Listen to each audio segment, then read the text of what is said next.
붐비는 시장 한복판, 한 여성 재벌이 복권을 파는 남자를 보고 멈춰 섰습니다. 그의 눈빛, 떨리는 목소리가 16년 전 세상을 떠난 전 남편과 너무나도 닮았기 때문입니다. 오늘 저희 채널에서는 성공한 여성 사업가 김서연 씨와 그녀의 인생을 송두리째 뒤흔든 운명적인 만남에 대한 실화를 들려드리고자 합니다. 만약 여러분이라면 16년 동안 자신을 지키기 위한 거짓말이었다는 진실을 알게 되었을 때 용서하시겠습니까? 아니면 원망하시겠습니까?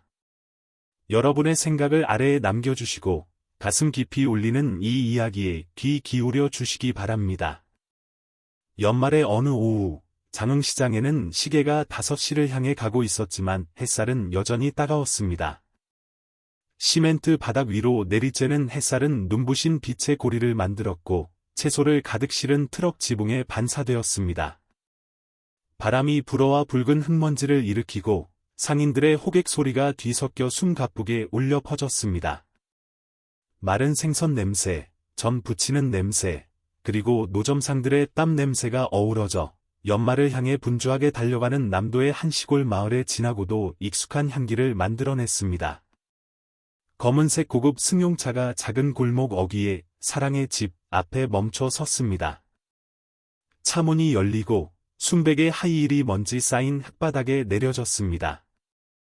김서연 씨가 차에서 내렸습니다.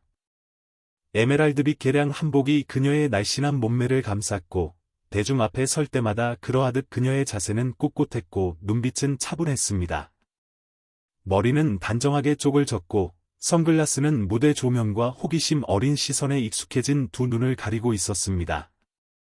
41세의 여성 사업가 김서연 씨는 전남 지역의 호텔 체인과 부동산을 소유하고 있으며 지난 10년간 꾸준히 해온 연말 자선 행사에 가는 길이었습니다.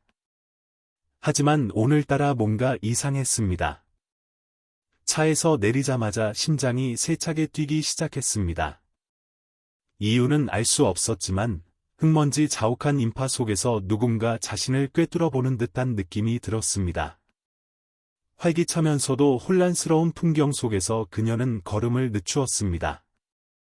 그리고 사랑의 집으로 발길을 돌리려던 순간 등 뒤에서 쉰 목소리가 희미하게 들려왔습니다. 복권 사세요. 한 장만 사주시면 오늘 다 팔고 집에 갈 수 있습니다. 그 목소리는 마치 공기와 씨름하듯 한 글자 한 글자 힘겹게 내뱉어졌습니다. 떨리고 쉰 목소리에 지친 기색이 역력했지만 너무나도 익숙한 목소리였습니다. 김서연 씨의 발걸음이 갑자기 멈췄습니다. 마치 땅속에서 무언가가 그녀를 잡아끄는 듯했습니다. 그녀는 몸을 돌려 노점상들, 삿갓들, 그리고 절뚝이며 걷는 장애인들을 훑어보았습니다. 그리고 그녀는 야윈 중년 남자를 보았습니다. 낡고 구겨진 셔츠, 고무줄로 임시방편 묶은 끊어진 슬리퍼. 그는 고개를 숙이고 거의 찢어질 듯한 복권 다발을 손에 들고 있었습니다. 감히 누구도 똑바로 쳐다보지 못하고 기계처럼 외치고 있을 뿐이었습니다. 하지만 바로 그 눈, 마치 한번 죽었다 살아난 듯한 슬픈 눈빛의 김서연 씨는 할 말을 잃었습니다. 그 사람은 16년 동안 그녀의 인생에서 사라졌던 전 남편, 박지훈이었습니다. 그녀가 온 마음을 다해 사랑했던 사람. 미안해, 나 찾지 마, 나는 단 한 줄의 쪽지만 남기고 그녀를 처절하게 울게 만들었던 사람. 16년 동안 그녀는 그가 죽었거나 아버지가 말한 것처럼 다른 여자와 떠났거나 묻어버려야 할 과거라고 생각했습니다.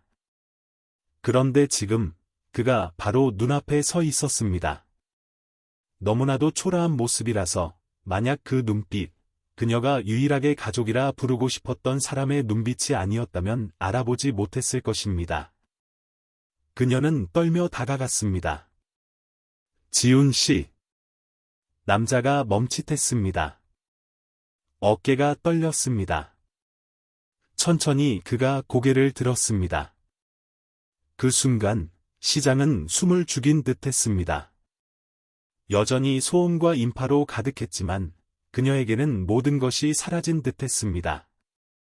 오직 두 쌍의 눈, 겁에 질린 눈과 무너져 내리는 눈이 16년 만에 서로를 마주했을 뿐입니다.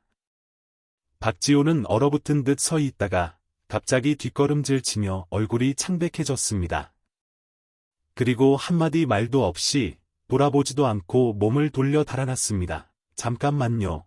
김서연 씨가 목이 메어 외쳤습니다. 지훈 씨 맞죠? 지훈 씨, 그녀는 그를 따라 달려가다가 흙바닥에 걸려 넘어질 뻔했습니다. 하지만 삼거리에 도착했을 때 그는 이미 오토바이와 손수레, 노점상들 사이로 사라져버렸습니다. 마치 처음부터 없었던 사람처럼. 붉은 흙먼지와 늦은 오후의 매미 소리만이 남았습니다. 김서연 씨는 넋이 나간 채 서 있었습니다. 손에는 아직 전하지 못한 선물 상자가 들려 있었고, 눈에는 눈물이 고였습니다. 심장이 미친 듯이 뛰었습니다. 아프고, 화나고, 텅 빈 듯한 기묘한 감정이 예고 없이 파도처럼 밀려왔습니다. 16년 전, 그녀는 배신당하고 이유 없이 버려졌다고 생각했습니다. 16년 후, 그를 가장 비참한 모습으로 다시 만났고, 그는 죄인처럼 달아났습니다. 수년 동안 메말랐던 그녀의 뺨 위로 눈물이 처음으로 흘러내렸습니다. 귀성길에 오른 인파, 호객 소리, 차 소리, 웃음소리 속에서 김서연 씨는 꿈에서 막 깨어난 아이처럼 길을 잃은 듯했습니다. 자신이 어디에 있는지, 왜 이렇게 아픈지 알 수 없었습니다. 사람들은 말합니다. 어떤 그림자는 시간이 아무리 흘러도 지워지지 않는다고. 그리고 오늘, 그 낡은 그림자가 예고 없이, 이유 없이 운명의 알림처럼 다시 나타났습니다. 그날 밤, 김서연 씨의 넓은 저택은 쥐 죽은 듯 고요했습니다. 밤바람이 창문 틈으로 살며시 스며들어 전남 재계의 여왕이라 불리던 여인의 텅 빈 마음에 찬 기운을 불어넣었습니다. 비단 잠옷 차림의 그녀는 희미한 노란 불빛 아래 조용히 앉아 세월의 빛바랜 낡은 결혼 사진을 바라보고 있었습니다. 그녀는 떨리는 두 손으로 사진을 들었습니다.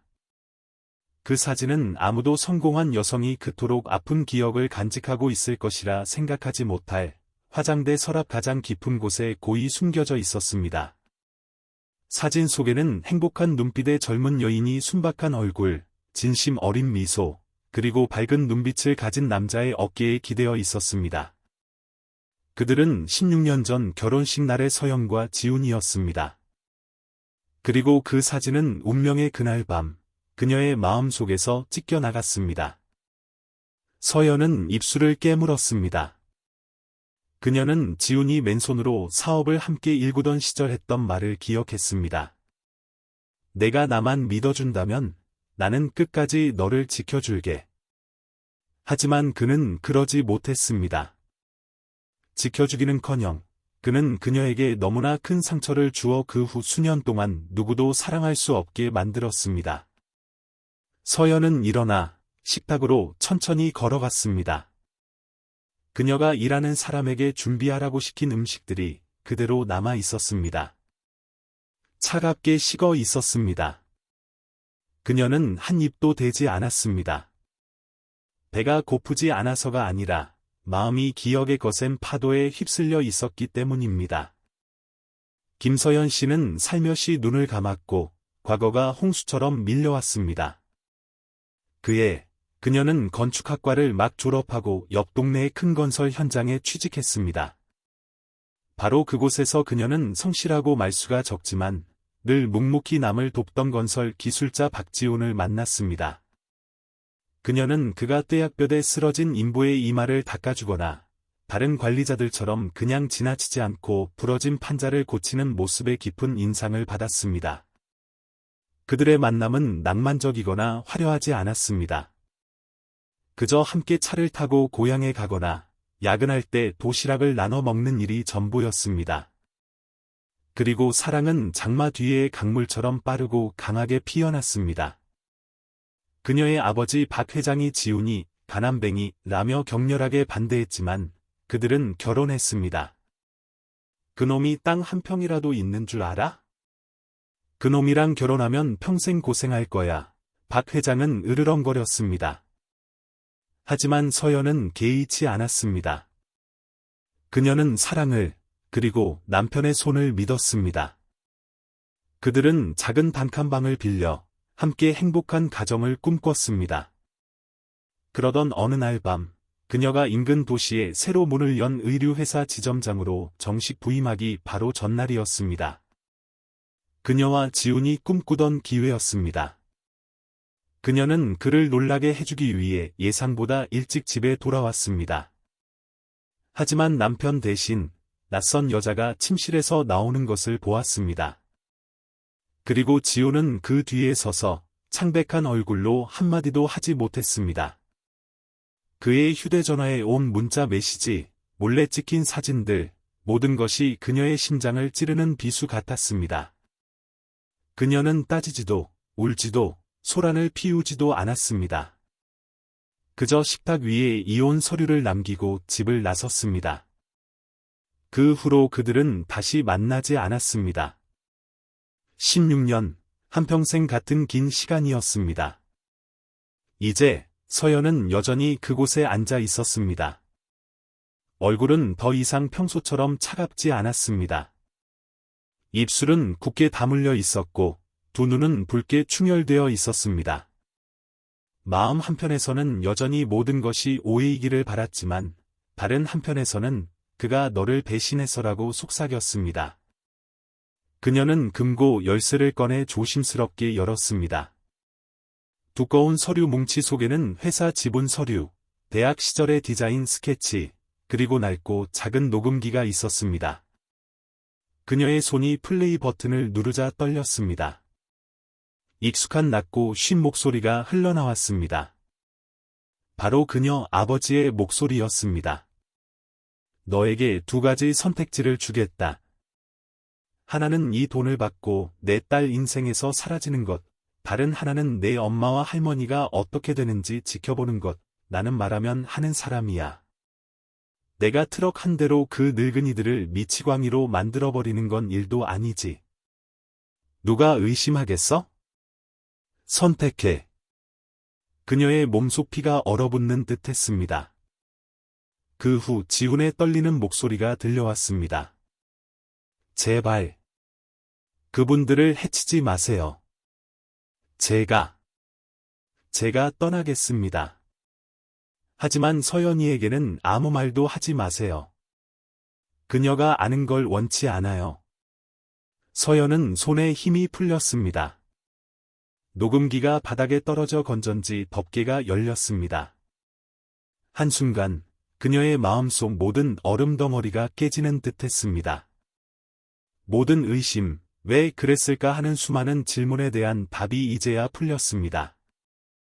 그녀가 가장 믿었던 아버지, 그가 바로 냉철한 계산으로 그녀의 행복을 산산조각 낸 사람이었습니다. 그녀는 책상에 머리를 박고 아이처럼 울었습니다. 눈물 한 방울 한 방울이 목이 메는 소리와 함께 터져 나왔습니다. 그녀는 너무 빨리, 너무 성급하게 떠난 것을, 그에게 따져 물을 용기가 없었던 것을 후회하며 아파했습니다. 흐느끼는 와중에 그녀는 스스로에게 중얼거렸습니다. 내가 그를 믿을 용기가 없었던 걸까? 아니면 아빠에게 너무 쉽게 조종당했던 걸까? 식탁은 여전히 차갑게 식어 있었지만 김서연 씨의 마음속에서는 무언가 뜨겁게 타오르기 시작했습니다. 그것은 분노이기도 하고 연민이기도 하고 어쩌면 시작될 속죄의 여정의 씨앗이기도 했습니다. 그녀는 허리를 숙여 녹음기를 다시 주워 들었습니다. 심장은 피를 흘리고 있었지만 그녀는 이것이 끝이 아니라는 것을 알았습니다. 그녀는 지훈을 다시 만나야 했고 모든 것을 말해야 했고 용서받아야 했습니다. 만약 아직 늦지 않았다면 그녀는 녹음기를 손에 꽉 쥐었습니다. 두 눈이 희미한 불빛 속에서 타올랐습니다. 새벽녘, 그녀는 저택을 나섰습니다. 바람이 잠옷자락을 날렸고 새로운 결심이 굳어졌습니다. 너에게 두 가지 선택지를 주겠다. 하나는 이 돈을 받고 내 딸 인생에서 사라지는 것, 다른 하나는 내 엄마와 할머니가 길바닥에 나앉는 꼴을 지켜보는 것, 내가 알아서 선택해. 16년 전, 그 목소리는 세 사람의 인생을 세 갈래로 갈라놓은 무거운 선고였습니다. 그리고 지금, 그것은 김서연 씨의 손에 들린 작은 녹음기에서 차갑게 흘러나오고 있었습니다. 평온하다고 믿었던 호화로운 저택 한가운데서 말입니다. 서연은 의자에 털썩 주저앉았습니다. 얼굴은 창백했고 두 눈은 크게 뜨여 있었습니다. 그녀는 녹음기를 꽉 쥐었습니다. 마치 부숴버리고 싶은 듯했습니다. 아버지 박 회장의 목소리에서 나온 한마디 한마디가 가슴을 찌르는 바늘 같았습니다. 그 후 지훈의 목이 맨 목소리가 들려왔습니다. 생기를 잃은 듯했습니다. 제발 그분들을 해치지 마세요. 제가 하라는 대로 하겠습니다. 하지만 서연이에게는 그녀가 아는 걸 원치 않아요. 서연은 소리내어 울었습니다. 두 손에 얼굴을 묻었습니다. 눈물이 소매자락을 적셨습니다. 16년 동안 믿어왔던 모든 것이 실은 그녀가 그토록 존경했던 아버지가 연출한 치밀한 연극이었다니. 그날 지훈의 눈빛, 슬펐지만 애원하지도 변명하지도 않았던 마치 산채로 침묵 속에 묻힌 사람 같았던 그 눈빛이 이제야 선명하게 떠올랐습니다. 지난 세월 동안 그녀는 그 눈빛에 시달렸지만 물어볼 용기도 마주할 이성도 없었습니다. 기억이 밀려왔습니다. 16년 전 어느 흐린 오후, 박지훈은 박 회장의 집으로 초대되었습니다. 넓은 거실, 번쩍이는 자단목 탁자, 모든 것이 차갑도록 깔끔했습니다. 박 회장은 긴 의자 중앙에 등을 꼿꼿이 세우고 앉아 있었습니다. 두 손을 가슴 앞에 모으고 권위와 경멸이 가득한 눈빛으로 맞은편의 젊은이를 쳐다보았습니다. 그때 겨우 27살이었던 지훈, 건설 현장 먼지 냄새가 밴 셔츠를 입은 온화한 남자는 자신에게 닥칠 벼락 같은 말을 전혀 예상하지 못한 채 공손히 고개를 숙이고 있었습니다. 내가 감히 내 딸과 계속 살 수 있을 거라고 생각했나? 삼류 기술자 주제에 박 회장이 입술을 비틀었습니다. 저희는 진심으로 사랑합니다. 제가 노력하겠습니다. 지훈이 더듬거렸습니다. 노력, 박 회장이 으르렁거렸습니다. 노력해서 내 엄마나 먹여 살릴 수 있겠어? 내 그 정신 나간 할머니는 또 어떻고? 내가 사람을 시켜 알아봤다. 그 초가집, 불이라도 나면 아무도 의심하지 않을 거다. 알겠어? 지훈이 고개를 들었습니다. 겁에 질린 눈빛이었습니다. 무슨 말씀이십니까? 아주 간단해. 박 회장은 두툼한 봉투를 꺼내 탁자 위에 올려놓았습니다. 이 돈을 받아. 그리고 내가 그 애를 배신한 척해. 내가 사람을 준비해뒀으니 내가 그냥 들키기만 하면 돼. 그리고 그 애 인생에서 사라져. 그러지 않으면 내 엄마와 할머니를 처리하겠다. 거실은 숨막힐 듯했습니다. 지훈은 반항하고 싶었고 소리치고 싶었지만 침대에 웅크리고 누워있는 마비된 늙은 어머니와 하루 종일 횡설수설하는 할머니의 모습이 떠오르자 목이 메었습니다. 그건 살인입니다. 그가 떨리는 목소리로 말했습니다. 나한테 도덕 타령하지 마라. 나는 내 딸이 촌뜨기 가난뱅이와 엮여 집안 명예에 먹칠하는 꼴은 못 본다. 나는 이 집안의 명예를 지키는 거야. 너는 그냥 쓰레기일 뿐이야. 지훈은 고개를 숙였습니다.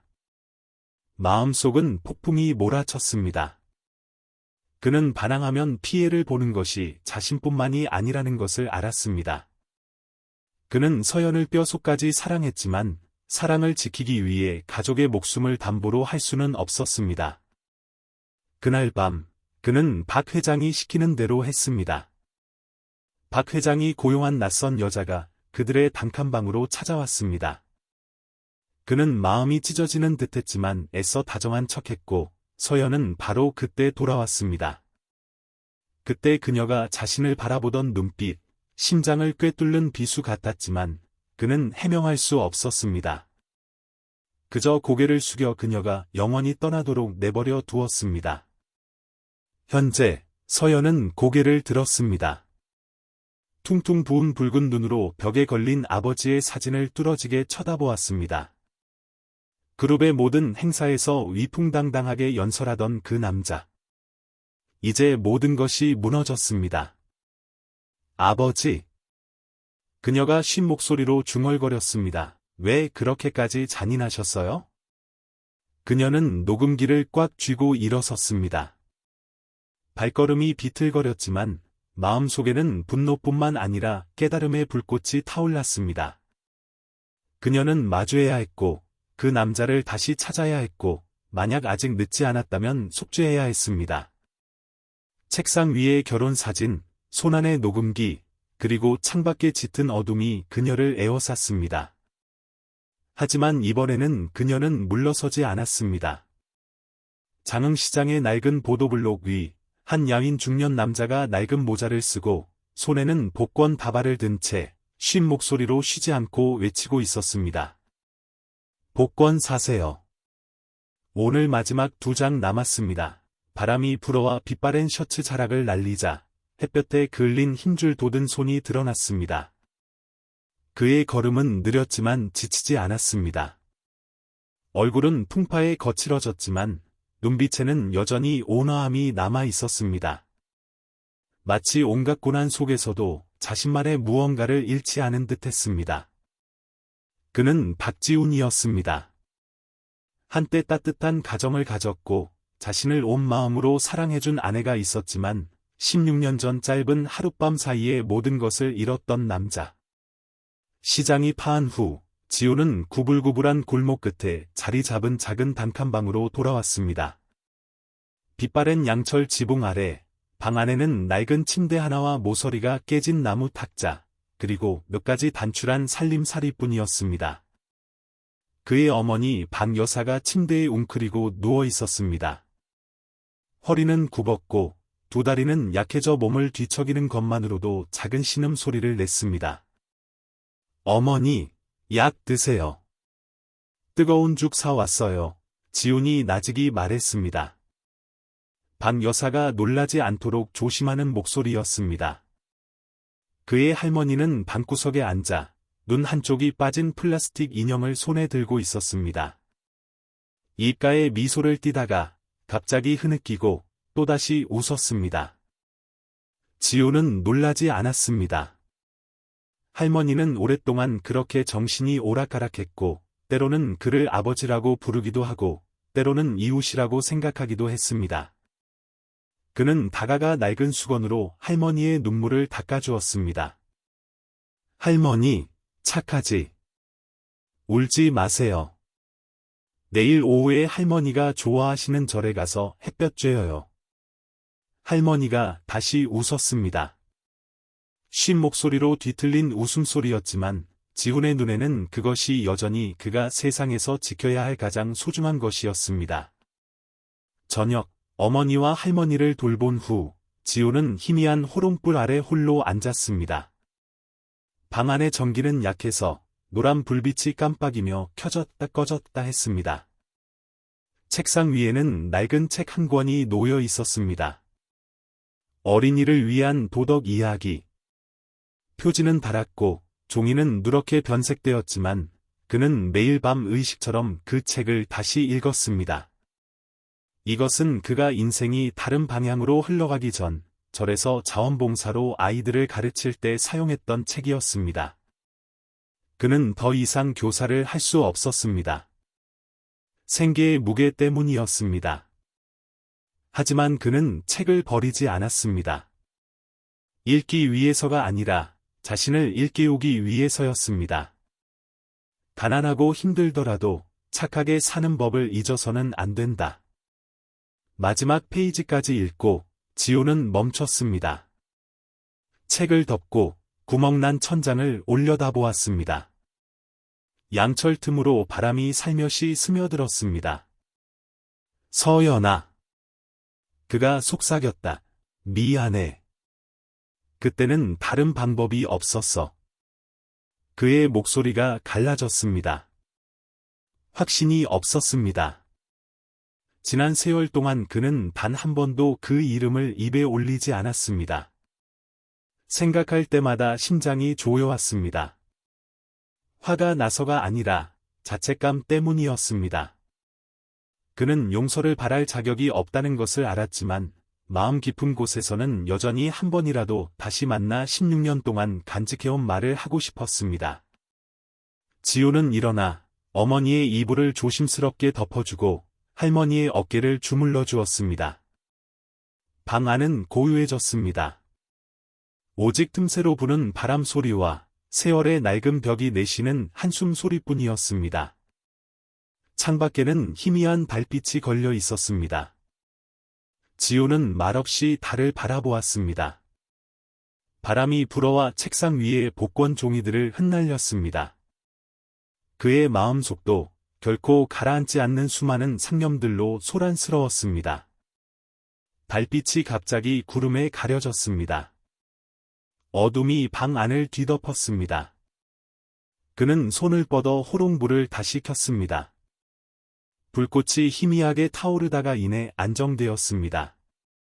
새로운 하루가 곧 시작될 것이고 그는 다시 거리로 나가 복권을 외치고 그의 이름을 전혀 모르는 사람들에게 미소를 지을 것이었습니다. 그날 오후 해가 낡은 건물들 뒤로 거의 저물었을 때 김서연 씨는 작은 골목에 자리 잡은 고풍스러운 저택 앞에 멈춰 섰습니다. 현관으로 이어지는 계단은 세월의 흔적으로 얼룩져 있었습니다. 낡은 나무 간판 하나가 문 앞에 여전히 걸려 있었습니다. 김춘배 변호사 사무소, 폐업. 그녀는 잠시 말없이 서서 반쯤 닫힌 나무 문을 바라보았습니다.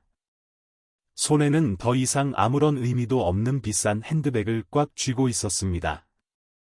그리고 그녀는 깊은 숨을 들이쉬고 문을 밀고 들어갔습니다. 낡은 책 냄새, 퀴퀴한 냄새, 그리고 은은한 향 냄새가 그녀의 마음을 기묘하게 뒤흔들었습니다.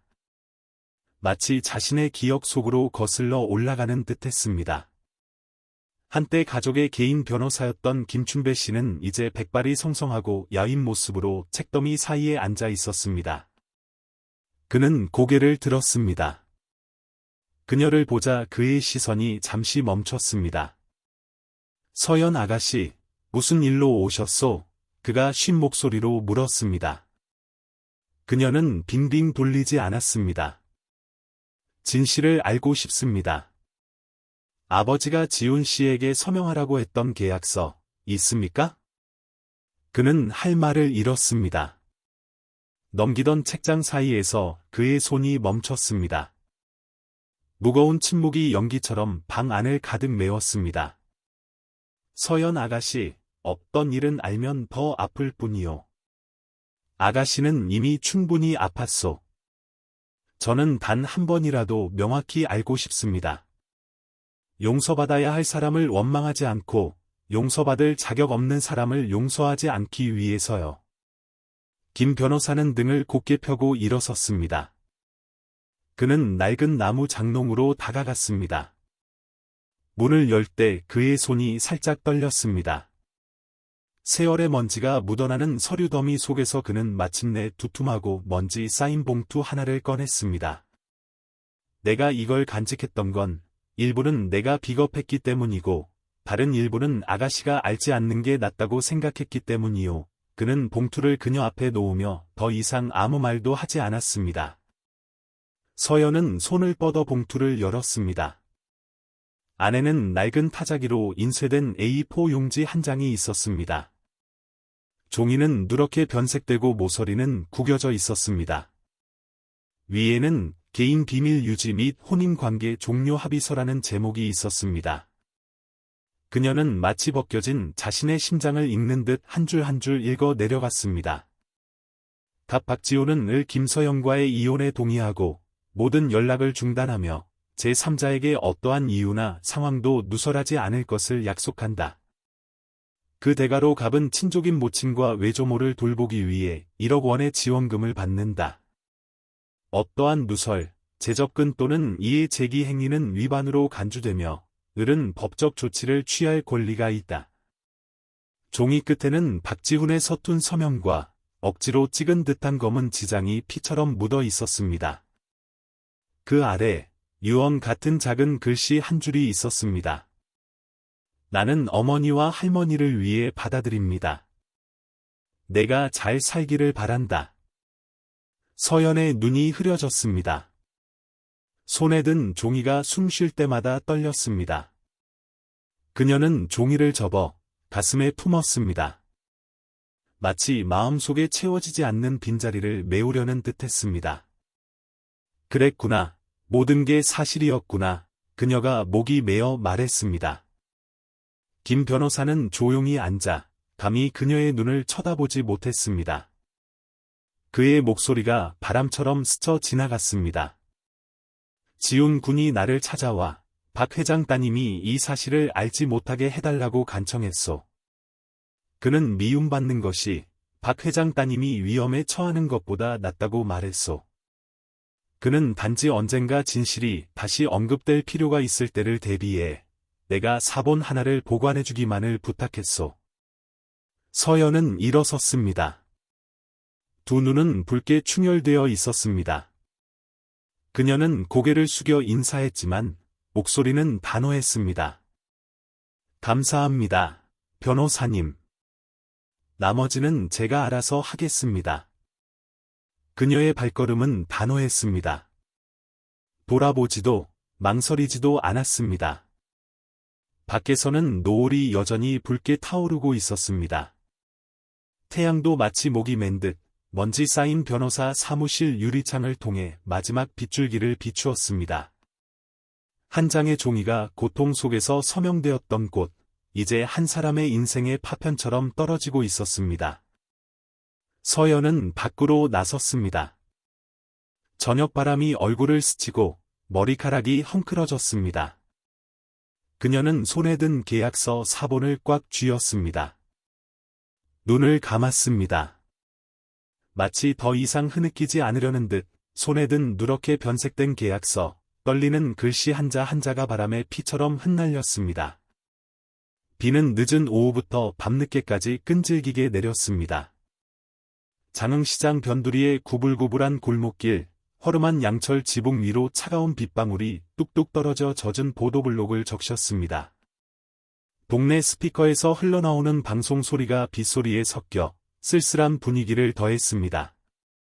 김서연 씨는 줄지어 섬 낡은 단칸방들 끝, 지훈이 어머니와 할머니와 함께 살고 있다는 것을 아는 그 집 앞에 섰습니다.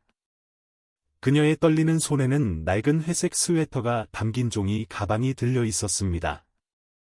예전에 지훈의 어머니가 그녀에게 떠주신 스웨터였습니다. 16년 동안 그녀는 낫지 않는 상처처럼 그것을 간직했습니다. 오늘 그녀는 그것을 돌려주러 온 것이 아니라 사과하기 위해 가져왔습니다. 그녀가 막 손을 들어 문을 두드리려던 순간 낡은 나무 문이 살짝 열렸습니다. 안에서 희미한 호롱불 빛이 야윈 사람의 그림자를 비추었습니다. 박 여사, 박지훈의 어머니였습니다. 그녀는 서연을 뚫어지게 쳐다보았습니다. 한순간, 두 순간, 그리고 그녀의 늙은 눈이 살짝 떨렸습니다. 그녀가 더듬거리며 쉰 목소리로 말했습니다. 아가씨. 서연 아가씨 맞지? 예전에 우리 지훈이를 진심으로 사랑했던 그 아가씨. 서연은 멈칫했습니다. 목이 메었습니다. 그녀는 수년이 지난 후에도 이 여인이 자신을 기억하고 단 한 번의 눈빛만으로 자신을 알아볼 것이라고는 상상도 못했습니다. 비록 세월의 눈이 흐려졌지만 그녀는 말없이 작게 고개를 끄덕였습니다. 박 여사는 떨며 문을 활짝 열고 그녀를 안으로 맞이했습니다. 안은 10평도 채 안 되는 작은 방, 소박하고 상처 가득한 세상의 축소판이었습니다. 삐걱거리는 나무 침대가 벽에 붙어 있었고 그 위에는 지훈의 할머니가 횡설수설하며 잠들어 있었습니다. 방구석에는 시든 마른 꽃다발이 풍류병과 양철 지붕에서 받은 빗물병 옆에 단정하게 놓여 있었습니다. 방 여사는 낡은 플라스틱 의자를 끌어 그녀에게 앉으라고 권했습니다. 깜빡이는 노란 불빛이 그녀의 주름지고 인내심 많은 얼굴을 비추었습니다. 돌아왔구나. 한 번은 돌아와야지. 그 애가 얼마나 기뻐할꼬. 입으로는 아무 말 안 해도. 서연은 고개를 숙였습니다. 두 손을 맞잡았습니다. 그녀는 마치 전 시어머니가 아니라 자신이 버리고 온 젊음의 일부와 마주하고 있는 듯한 느낌이 들었습니다. 죄송해요. 저는 몰랐어요. 그이가 배신했다고 생각했어요. 방 여사는 슬프게 미소 지었습니다. 눈에는 여전히 눈물이 고여 있었습니다. 나도 그렇게 생각했지. 나는 그 애가 왜 남의 집 귀한 딸을 고생시키냐고 나무랐지. 하지만 그 애는 한 번도 변명하지 않았어. 그저 죄송합니다, 어머니. 하지만 다시 돌아가도 똑같이 할 거예요라고만 했지. 서연은 고개를 들어 그녀를 바라보았습니다. 그 야윈 손이 그녀의 손 위에 살며시 얹혔습니다. 떨렸지만 따뜻하고 다정했습니다. 그 애는 아가씨를 많이 사랑했어. 잠꼬대로도 아가씨 이름을 불렀지. 한밤중에 놀라서 깨면 현관에 조용히 앉아 아가씨가 떠나던 날처럼 비를 바라보곤 했어. 밖에서는 비가 여전히 그치지 않았습니다. 바람이 창문 틈으로 스며들어 얇은 커튼을 흔들었습니다. 마치 두근거리는 심장 같았습니다. 방 여사는 지훈이 생계를 위해 오토바이 택시를 몰고 복권을 팔고 가난한 아이들을 위해 과외를 하며 자신과 할머니의 약값을 벌었던 날들에 대해 천천히 이야기했습니다. 그녀는 한마디 한마디 들을 때마다 가슴에 바늘이 꽂히는 듯했습니다. 그때 제가 알았더라면, 제가 모든 걸 이해했더라면, 제가 아무런 의심 없이 아가씨를 떠나게 두지는 않았을 텐데. 그때는 그 애가 잘못했다고 생각했지만, 지금 보니 잘못한 건 나였어. 우리 모두였지. 아가씨가 가장 힘들었을 텐데, 방 여사는 그녀의 손을 꼭 잡았습니다. 내가 목소리를 냈더라면, 내가 침묵하지 않았더라면. 내가. 서연은 그녀의 품에 머리를 묻고 소리 내어 울었습니다. 16년 만에 처음으로 그녀는 아직 어머니가 될 기회조차 없었던 시어머니의 품에서 작은 아이처럼 울었습니다. 죄송해요. 한마디도 묻지 않고 떠나서 죄송해요. 그들은 그곳에 앉아 있었습니다. 한 늙은 여인, 한때 강인하다고 생각했던 여인. 비 오는 밤, 조용히 함께 울었습니다. 원망도, 분노도 없었습니다. 오직 바람 소리와 후회만이 있었습니다. 떠나기 전, 서연은 방 여사 앞에 무릎을 꿇었습니다. 용서를 구하기 위해서가 아니라, 감사를 표하기 위해서였습니다. 묵묵히 그녀를 딸처럼 사랑해주었던 전 시어머니에게 보내는 늦은 사과였습니다. 방 여사는 그녀를 막지 않았고 눈물을 닦아주지도 않았습니다.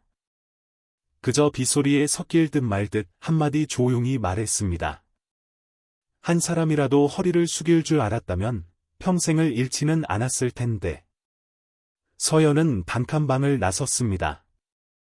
밤바람이 그녀의 머리카락을 날렸지만 마음은 차가우면서도 그 어느 때보다 가벼웠습니다. 그 어두운 밤, 늙은 심장이 그녀를 예전처럼 안아주었기 때문입니다. 그녀가 처음 시집와서 서툴게 나무를 다듬고 아직 밥 짓는 법도 몰랐던 그 시절처럼.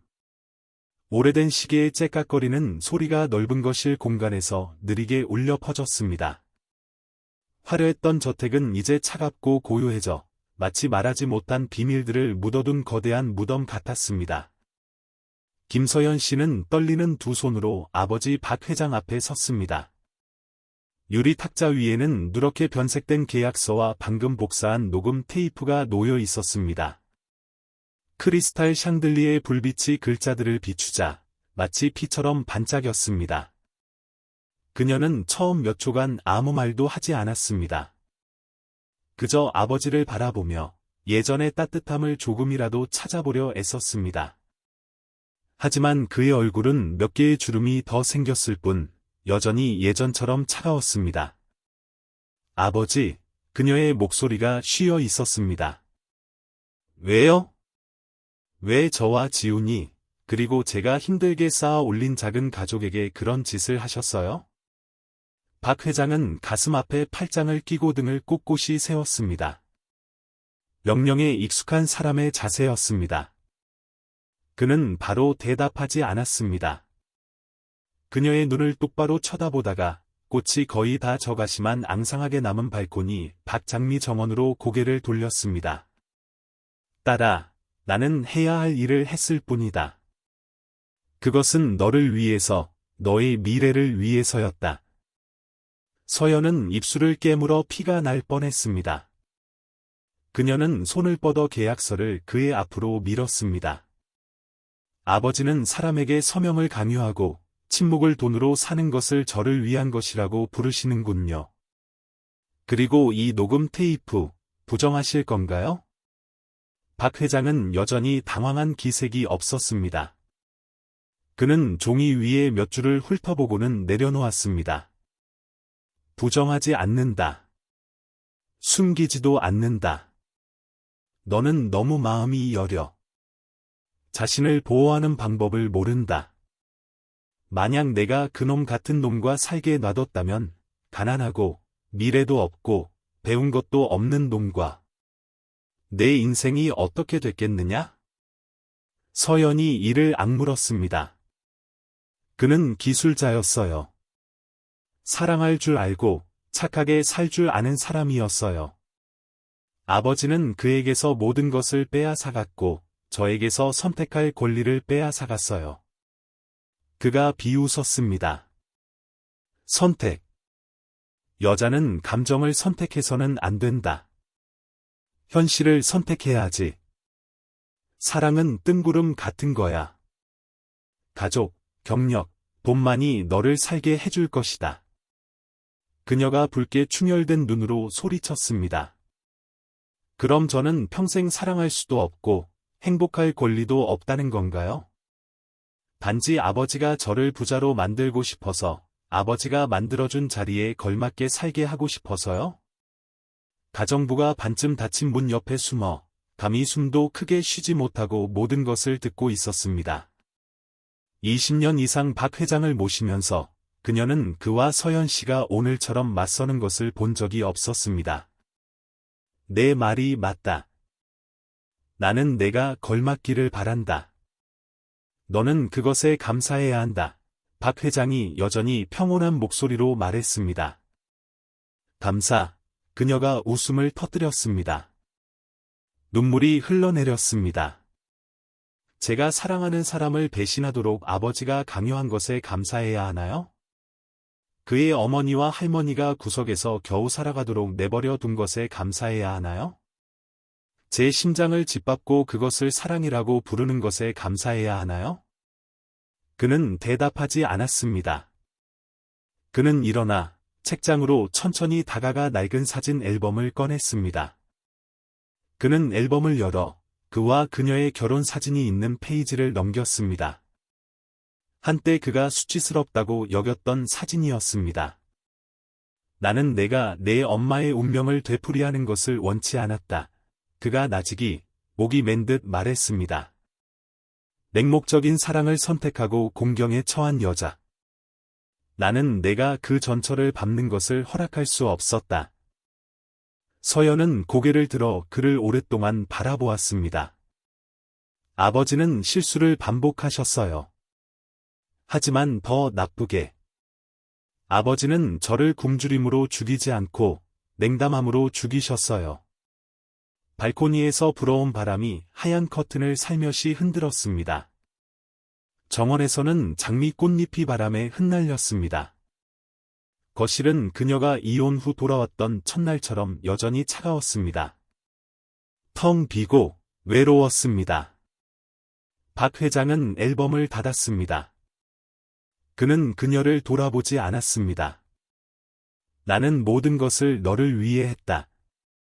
내가 이해하지 못한다면 어쩔 수 없지. 그렇게 말하고 그는 걸어갔습니다. 그의 발소리가 긴 복도에 울려 퍼졌습니다. 한 걸음 한 걸음이 그녀의 심장을 두드리는 듯했습니다. 김서연 씨는 주저앉아 얼굴을 감싸고 흐느꼈습니다. 수년 동안 그녀는 아버지의 냉담함에 익숙해졌다고 생각했지만 사랑받을 권리를 빼앗긴 아이의 고통은 세월이 흘러도 결코 늙지 않는다는 것을 깨달았습니다. 가정부가 다가와 그녀의 어깨에 가만히 손을 얹었습니다. 아가씨, 회장님께서 아가씨를 사랑하지 않는 게 아니에요. 단지 사랑하는 방법을 모르실 뿐이에요. 그녀가 고개를 들었습니다. 눈물이 가득한 눈이었습니다. 모르는 걸까요? 아니면 배우고 싶지 않았던 걸까요? 가정부는 대답하지 않았습니다. 그 질문은 아마 박 회장 자신 외에는 아무도 대답할 수 없을 것입니다. 하지만 그는 아마 결코 말하지 않을 것입니다. 전남의 뜨거운 정오 햇살이 낡은 시장을 가득 메웠습니다. 한때 수많은 생계형 상인들이 모였던 곳이었습니다. 젓갈 냄새, 시든 채소 냄새, 민물고기 냄새가 뜨거운 바람에 섞여 지나가는 이들의 눈살을 찌푸리게 했습니다. 박지호는 허름한 가게들을 지나 천천히 걸었습니다. 어깨에 닿는 셔츠는 땀으로 축축했습니다. 손에는 햇볕에 바랜 복권 다발이 들려 있었습니다. 그는 막 호객을 하려던 참에 한 여자아이의 시 낭송 소리를 들었습니다. 나비야, 나비야, 이리 날아오너라. 그는 멈칫했습니다. 심장이 쿵 하고 내려앉았습니다. 그 낭송 소리, 글자를 느려 빼는 방식이 예전에 그가 아이들에게 가르쳤던 방식과 똑같았습니다. 그는 고개를 돌렸습니다. 시장 구석, 낡은 방수포로 만든 천막 아래 한 여자아이가 작은 플라스틱 의자에 앉아 흰 분필로 쓴 나무판을 손에 들고 있었습니다. 옆에는 생선을 파는 여인이 비늘을 벗기면서 아이가 공부하는 것을 지켜보고 있었습니다. 박지호는 얼어붙은 듯 서 있었습니다. 옛 감정이 밀려왔습니다. 몇 년 전 오후, 그도 시장의 소음 속에서 돗자리에 앉아 아이들에게 한 글자 한 글자, 한 소리 한 소리 가르쳤습니다. 지훈 선생님 아니세요? 세상에, 살아계셨네요? 옆 채소 가게에서 한 여인의 목소리가 들려왔습니다. 지훈은 획 돌아보았습니다. 옛날 시장 교실의 가장 어린 학생이었던 민수 엄마였습니다. 그녀는 푸른 배추 바구니를 내려놓고 달려와 그의 손을 잡았습니다. 놀라움과 기쁨이 뒤섞인 눈빛이었습니다. 하느님 맙소사, 선생님을 다시 뵐 줄이야. 저희 민수 기억하세요? 선생님 덕분에 글도 알고 사람답게 살게 됐어요. 지우는 목이 메어 웃었습니다. 아무 말도 할 수 없었습니다. 민수 엄마의 손은 거칠고 굳은 살이 박여 있었지만 너무나 따뜻했습니다. 마치 과거로부터의 온기가 아직 남아있는 듯했습니다. 선생님, 차 한잔하고 가세요. 선생님 아니었으면 우리 아이들 아직 글도 몰랐을 거예요. 그녀가 그를 가게로 끌었습니다. 그는 낡고 붉은 플라스틱 의자에 앉았습니다. 앞에는 옅은 색의 얼음차가 놓여 있었고 얼음은 거의 다 녹아 있었습니다. 그는 말없이 주위를 둘러보았습니다. 이곳은 거의 변하지 않았습니다. 예전에 그가 돗자리를 펴고 아이들을 가르쳤던 바로 그 시장 구석이었습니다.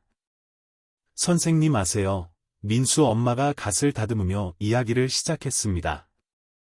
그날 선생님이 떠나셨을 때 아이들이 온종일 울었어요. 민수는 선생님 이름을 틀리게 썼는데도 그대로 놔뒀어요. 잊어버릴까 봐 고치지 않겠다고 했죠. 그가 웃었습니다. 눈시울이 붉어졌습니다. 그가 아이들을 마지막으로 가르쳤던 것은 큰 비가 내린 후의 저녁이었습니다. 그는 똑똑히 기억했습니다. 그날 밤 할머니가 밤새 울며 발작을 일으켰고 그 후 박 회장과의 운명적인 만남이 있었습니다. 그날 이후 그는 더 이상 선생님이 아니라 생존의 무게를 짊어진 한 남자에 불과했습니다. 뒤에서 목소리가 들려왔습니다. 선생님. 그가 돌아보았습니다. 흰 셔츠를 입고 서류 가방을 든 한 청년이 다가왔습니다. 반짝이는 눈, 떨리는 어깨, 선생님, 저 기억하세요? 저 민수예요. 글씨를 틀리게 쓰고 성을 산이라고 썼던 그 민수. 지우는 눈을 동그랗게 떴습니다. 눈앞에 그는 어른이었고 굳건했고 배운 사람의 풍채가 났습니다. 하지만 눈빛은 여전했습니다. 그가 한 글자 한 글자 가르쳤던 그 아이의 눈빛이었습니다. 선생님, 10년 동안 선생님을 찾았어요. 어디를 가든 물어봤죠. 저는 사범대를 졸업하고 마을 학교에서 가르치고 있어요. 다시 만나면 꼭 고개 숙여 감사 인사를 드리겠다고 다짐했어요. 민수는 시장 한복판, 사람들 앞에서 깊이 고개를 숙였습니다. 시장의 분위기가 잠시 가라앉았습니다. 상인들과 손님들이 손을 멈췄습니다. 어떤 이는 고개를 돌려 눈물을 닦았습니다. 가난한 복권 파는 남자가 수많은 사람들의 스승이었다니. 그들은 상상도 못했습니다. 지우는 침을 삼켰습니다. 목이 메었습니다. 지난 10수년 동안 아무도 그에게 고개를 숙이지 않았습니다. 그가 그곳을 떠난 날부터 아무도 그를 선생님이라고 부르지 않았습니다. 민수야. 선생님이 미안하다. 끝까지 잊지 못해서. 아니에요, 선생님. 선생님은 우리 마음에 글자를 심어주셨어요. 우리는 한 번도 잊은 적 없어요. 지훈의 눈에 한 줄기 빛이 스쳤습니다. 지난 세월 동안 그는 그림자처럼 사람들 사이를 묵묵히 걸어왔습니다. 하지만 오늘 붐비는 시장 한가운데서 사람들은 그를 가난해서가 아니라 한때 그들에게 희망을 주었기 때문에 기억해 주었습니다. 여자아이의 손에 들려있던 분필 칠판이 흙바닥에 떨어졌습니다. 지우는 그것을 주워 흰 분필로 착한 사람은 영원히 기억된다라고 썼습니다. 온 시장이 박수쳤습니다. 작은 박수 소리였지만 인정이 가득했습니다. 그는 고개를 들어 하늘을 보았습니다. 하얀 구름 한 조각이 흘러갔고 그의 마음도 조금은 가벼워졌습니다. 그날 밤 넓은 저택 뒤편의 작은 부엌.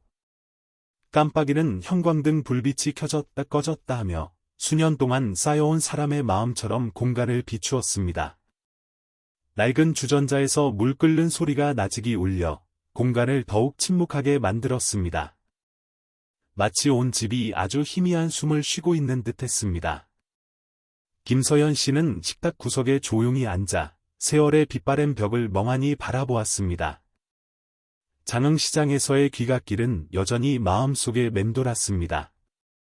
그녀는 지훈을 야윈 모습으로 다시 만난 후 평정을 찾을 수 없었습니다. 한때 건설 기술자였던 그녀가 온 마음을 다해 사랑했던 사람이 이제 이 도시에서 존재하지 않는 것처럼 조용히 복권을 팔며 생계를 꾸려가고 있다는 것을 믿을 수 없었습니다. 등 뒤에서 가벼운 기침 소리가 들려왔습니다.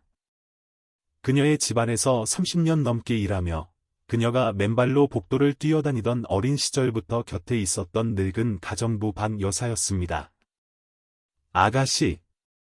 잠시 방해해도 괜찮을까요? 박 여사가 떨리는 목소리로 말했습니다. 손에는 방금 끓인 차 쟁반이 들려 있었습니다.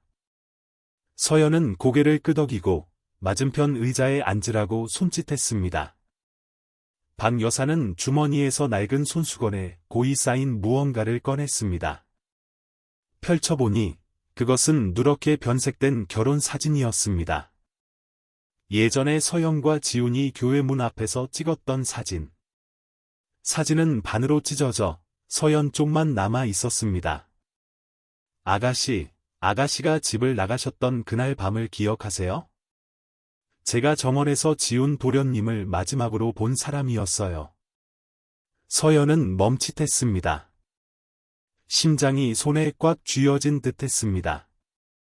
도련님은 마당 앞 플루메리아 나무 아래 오랫동안 서 계셨어요. 바람이 몹시 불었는데도 그저 이 사진을 손에 들고 서 계셨죠.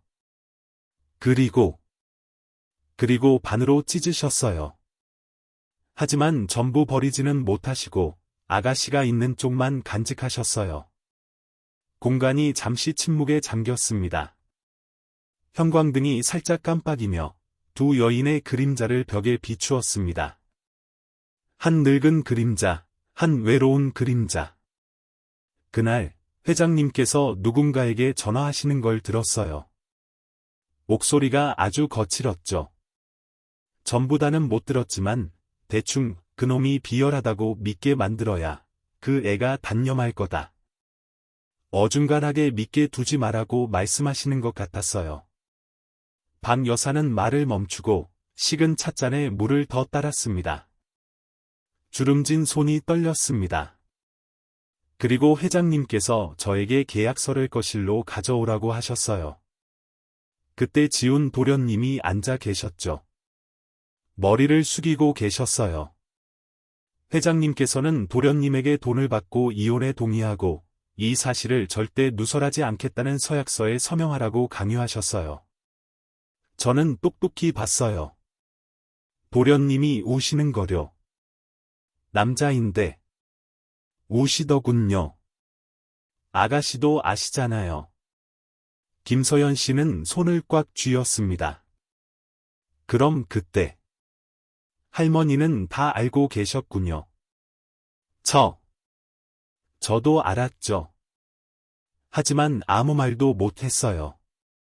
쫓겨날까봐, 살 곳을 잃을까봐, 아가씨를 더 힘들게 할까봐 두려웠어요. 박 여사의 눈물이 탁자 위로 떨어졌습니다. 노란 불빛이 투명한 눈물방울을 비추었습니다. 마치 회개의 눈물 같았습니다. 제가 잘못했어요, 아가씨. 더 일찍 말했어야 했는데.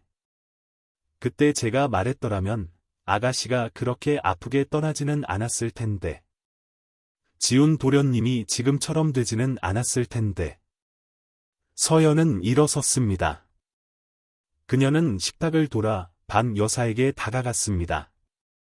꾸짖지도 화내지도 않았습니다.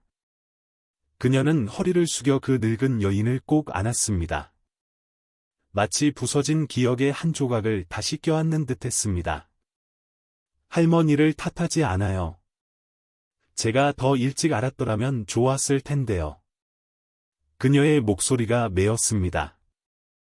작은 부엌에는 벽시계의 째깍거리는 소리와 두 여인의 한숨 소리만이 남았습니다. 한때 하녀였던 사람, 한때 주인이었던 사람. 이제 그들은 같은 처지의 두 사람처럼 함께 앉아 있었습니다.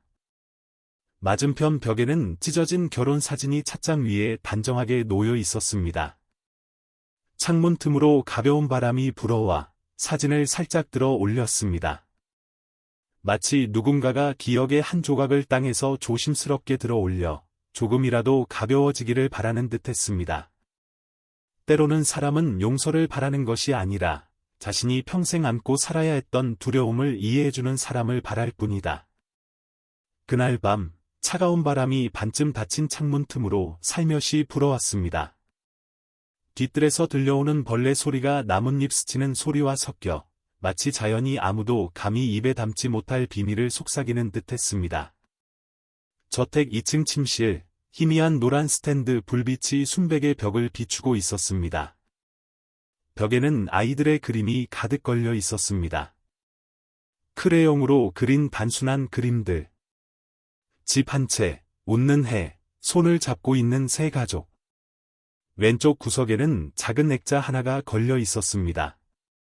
떨리는 손글씨로 엄마는 내 세상 전부예요라고 적혀 있었습니다. 김서연 씨는 침대 머리맡에 기대앉아 잠든 아들의 이마를 부드럽게 쓰다듬었습니다. 아이의 얼굴은 순수하고 평온한 백지 같았습니다.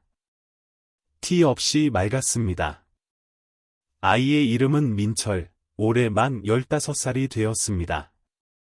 착하고 공부도 잘해서 단 한 번도 엄마를 속상하게 한 적이 없었습니다. 서연의 시선이 아들의 높은 콧날과 입가에 오랫동안 머물렀습니다.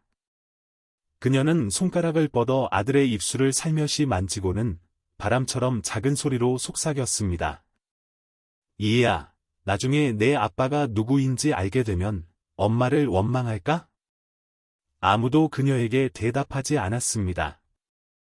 오직 선풍기 돌아가는 소리와 멀리서 들려오는 느저름 매미 소리만이 들렸습니다. 하지만 바로 그 침묵이 그녀의 심장을 더욱 아프게 했습니다. 그녀는 일어나 침대 머리맡 작은 탁자로 다가가 서랍을 열었습니다. 안에서 빛바랜 작은 나무 상자를 꺼냈습니다. 상자 뚜껑을 열고 세월에 구겨진 낡은 초음파 사진 한 장을 꺼냈습니다. 흐릿한 잉크로 12주, 남아, 산모 정서연이라고 적혀 있었습니다. 그날 집을 떠난 후 서연은 임신 사실을 알게 되었습니다. 그녀는 혼란스러웠고 누구에게도 말할 용기가 없었고 지온을 찾을 믿음도 남아있지 않았습니다. 극심한 고통 속에서 그녀는 외딴 도시의 한 병원에서 조용히 아이를 낳고 산모와 아버지 칸에 모두 자신의 이름을 적었습니다. 박 여사만이 유일하게 이 사실을 알고 있었지만 결코 다시 언급하지 않았습니다. 그녀는 온 사랑과 결단력으로 혼자 아이를 키웠습니다. 그녀는 더 이상 누구에게도 이 아이의 눈에 비친 믿음을 빼앗기게 두지 않겠다고 다짐했습니다. 민철은 풍족한 환경에서 자랐습니다. 좋은 학교에 다니고 좋은 옷을 입고 어른들에게 예의 바르게 행동했습니다. 하지만 그는 단 한 번도 없는 아버지에 대해 엄마에게 묻지 않았습니다. 엄마, 왜 나는 다른 친구들처럼 아빠가 없어요? 그 질문은 그가 초등학교 2학년 때 단 한 번 나왔습니다. 그때 서연은 그저 아들을 품에 안고 말했습니다. 엄마가 두 사람 목만큼 사랑해주니까 그는 온전히 믿었고 다시는 묻지 않았습니다. 서연은 다시 침대로 돌아와 앉았습니다. 아들의 검은 머리카락을 부드럽게 쓰다듬었습니다. 눈에는 온갖 감정이 서려 있었습니다. 철아, 엄마가 미안해. 너에게 숨겨서. 내 아빠는 좋은 사람이었다고, 단지 엄마가 아빠와 엄마의 사랑을 지켜주지 못했다고 말할 용기가 없었어. 그녀는 소리내어 울었습니다. 조용한 눈물이 꽃무늬 이불 위로 떨어졌습니다. 16년 만에 처음으로 그녀는 잠든 아이의 눈앞에서 자신이 너무나 작게 느껴졌습니다. 평온한 잠, 바로 곁에 있는 엄마의 마음 속에서 거대한 비밀의 하늘이 무너져 내리고 있다는 것을 모르는 잠. 밤은 느리게 흘러갔습니다. 김서연 씨는 날이 밝아 창문 틈으로 첫 햇살이 스며들 때까지 아들 곁에 꼬박 앉아 있었습니다. 멀리서 새소리가 들려오고 보시가 서서히 잠에서 깨어났습니다. 민철이 몸을 뒤척이며 잠에서 깼습니다. 눈을 비비고 일어나니 엄마는 이미 방을 나간 후였습니다. 그는 책상으로 다가가 공책을 꺼내려다가 어젯밤 엄마가 두고 간 가죽 지갑에서 무언가 삐져나와 있는 것을 우연히 보았습니다. 그는 호기심에 그것을 꺼내보았습니다. 누렇게 변색된 낡은 사진 조각이었습니다. 하지만 웨딩드레스를 입은 여자 옆에 서 있는 남자의 모습은 여전히 선명했습니다.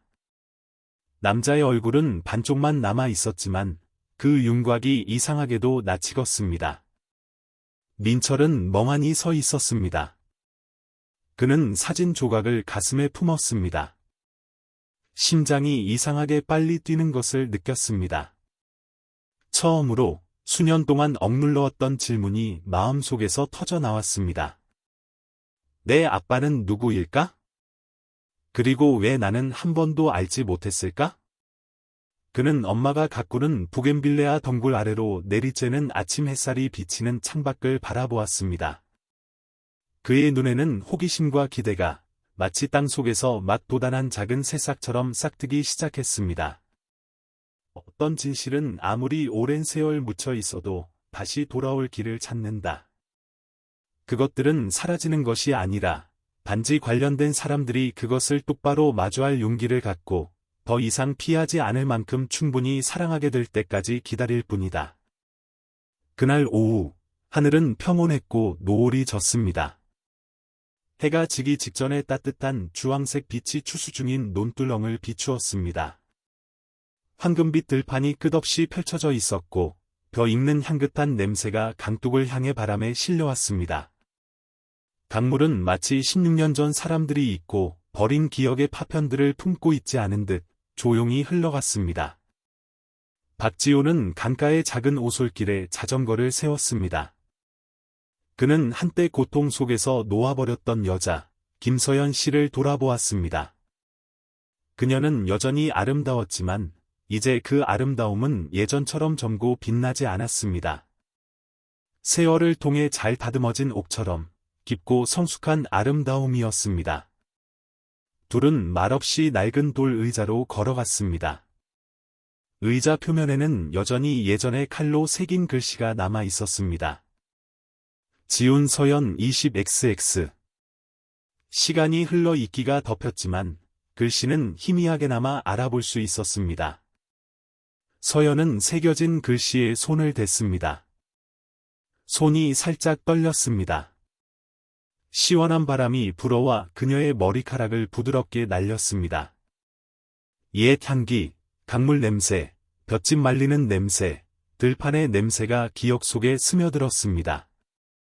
와줘서 고마워, 지훈이 먼저 오랫동안 억눌러왔던 듯한 쉰 목소리로 말했습니다. 서연은 고개를 끄덕였습니다. 아무 말 없이 돌 의자에 앉아 옷자락을 꽉 쥐었습니다. 그녀의 시선은 강물을 향했습니다. 예전에 그들이 앉아 소박한 것들, 작은 집, 아이들의 웃음소리가 있는 저녁 식사에 대해 이야기했던 곳이었습니다. 나는 아무것도 필요 없어, 지훈이 천천히 말했습니다. 단지 내가 나를 위해서가 아니라 너 자신을 위해 용서해주기를 바랄 뿐이야. 그 말에 서연의 심장이 멎는 듯했습니다. 그녀는 지훈을 향해 돌아보았습니다.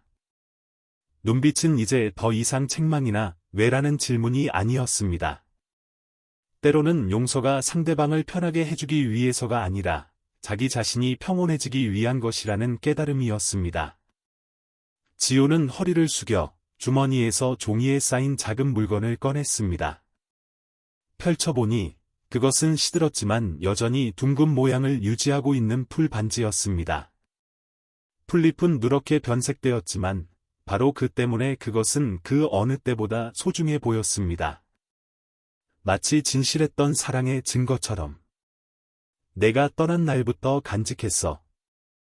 버릴 수도, 쳐다볼 수도 없었지만 잊을 수도 없었어. 지훈은 반지를 그녀에게 내밀었습니다. 내가 용서했다면 이걸 가져가 줘. 김서연 씨는 천천히 손을 뻗어 그것을 받았습니다. 그녀의 손가락이 떨렸습니다. 반지 때문이 아니라 홍수처럼 밀려오는 기억 때문이었습니다. 한 번의 손잡음, 강둑에서 서로의 어깨에 기댔던 한 번, 너무 빨리 깨져버릴 줄 몰랐던 미래를 꿈꿨던 한 번. 눈물이 흘러내려 마른 반지 위로 떨어졌습니다.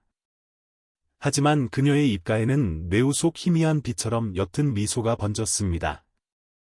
용서할게, 그녀가 떨리지만 분명한 목소리로 말했습니다. 당신이 그럴 자격이 있어서가 아니라 내가 평온해질 자격이 있어서. 그 말에는 더 이상의 설명이 필요 없었습니다. 그것은 마침표이자 두 사람의 인생의 새로운 장을 여는 시작점이었습니다. 그들은 더 이상 아무 말 없이 잔물결 이는 강물을 조용히 바라보며 함께 앉아 있었습니다. 하늘 위로 붉은 종이 연 하나가 높이 날아올랐습니다. 마치 아직 하지 못한 모든 말을 싣고 가는 듯했습니다. 바람이 연을 살짝 기울게 했지만 이내 안정을 되찾고 푸른 하늘 속으로 솟아올랐습니다. 지훈이 서연을 차까지 바래다 줄 때 아무도 작별 인사를 하지 않았습니다. 오직 따뜻하고 부드러운 눈빛만이 오갔습니다. 더 이상 원망은 없었습니다. 그들은 과거가 닿았고 각자 자신의 길을 계속 걸어갈 것이라는 것을 이해했습니다. 더 이상 마음에 걸리는 것 없이. 그들 뒤로 강물은 여전히 조용히 흘렀고 황금빛 노는 바람에 고개를 숙였습니다. 그리고 낡은 돌 의자는 여전히 그곳에 있었습니다. 온전하지는 않았지만 결코 후회하지 않았던 사랑의 증인으로. 연말의 밤바람이 박 회장 저택의 정원에 있는 늙은 나무들 사이로 살며시 불어왔습니다. 가장 높은 층 옥상, 한때 이 지역의 권력자였던 남자가 깊은 생각에 잠겨 앉아 있었습니다. 그의 등 그림자가 차가운 타일 바닥 위로 길게 늘어져 있었습니다. 멀리 보이는 도시는 불빛으로 화려했고 새해를 맞이하는 차 소리와 사람 소리로 시끌벅적했습니다. 하지만 그가 앉아있는 곳은 너무나 고요해서 아래 거실에 걸린 오래된 시계의 째깍거리는 소리까지 들릴 정도였습니다. 예전에 아내가 떠준 그가 간직하고 있는 유일한 선물인 손뜨개 스웨터를 오늘 밤 그는 입고 있었습니다. 낡은 스웨터 냄새와 부엌에서 나는 생강차 냄새가 공기 중에 은은하게 퍼졌습니다. 30년 가까이 함께한 가정부 박 여사가 조용히 찻잔을 탁자 위에 놓고는 말없이 물러났습니다. 그녀의 눈에는 슬픔이 서려 있었습니다.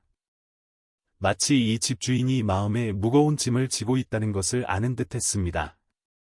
하지만 그녀는 또한 지금은 누구도 그를 위로할 수 없다는 것을 알았습니다. 그의 손에는 빛바랜 액자 하나가 들려 있었습니다. 그와 아내, 그리고 유일한 딸인 어린 서연이 함께 찍은 사진이었습니다. 그의 8살이었던 서연은 양 갈래로 머리를 묶고 부모님 곁에서 환하게 웃고 있었습니다. 그는 딸의 미래를 위해 모든 것을 다했다고 한때 매우 자랑스러워했습니다. 하지만 지금 그는 스스로에게 묻기 시작했습니다. 어떤 미래? 돌아보니 섣달금은 밤에 홀로 앉아있는 자신뿐이었습니다. 거실에서 텔레비전 소리가 옥상까지 들려왔습니다. 그는 본래 보고 싶지 않았지만 왠지 오늘 밤에는 끄지 않았습니다. 연말 뉴스에서는 감동적인 인물들을 소개하고 있었습니다. 한때 기술자였으나 지금은 10년 넘게 노숙 아동들을 위해 무료 교실을 운영하고 있는 복권 판매원. 사람들은 그를 일상 속 글씨를 씹는 사람, 지훈 선생님이라고 부릅니다. 박 회장은 멈칫했습니다. 손에 든 술잔이 살짝 기울어져 피처럼 붉은 술이 흘러내렸습니다. 화면에는 지훈, 예전에 그가 딸에게서 떼어놓았던 사위의 모습이 나타났습니다. 지훈은 더 이상 젊지 않았지만 미소는 여전히 온화했습니다. 도 문화회관의 작은 무대에서 지훈은 모두에게 고개를 숙여 감사 인사를 하고는 뜻밖의 말을 했습니다. 저는 평범한 사람일 뿐 상을 받을 자격이 없습니다. 저보다 더 자격 있는 분은 한때 제 삶의 빛이었던 한 여성입니다. 그분이 아니었다면 아마 저는 제 자신을 잃었을 겁니다. 강한 바람이 불어와 박 회장의 백발을 흩날렸습니다. 그는 액자를 꽉 쥐었습니다. 한때 수많은 계약서에 서명하고 거대한 프로젝트를 지휘했던 그의 손이 처음으로 실수를 저지른 사람처럼 떨렸습니다. 저택에는 아무도 없었고 사람 소리도 없었습니다. 오직 바람 소리와 양심에 울리는 소리만이 있었습니다.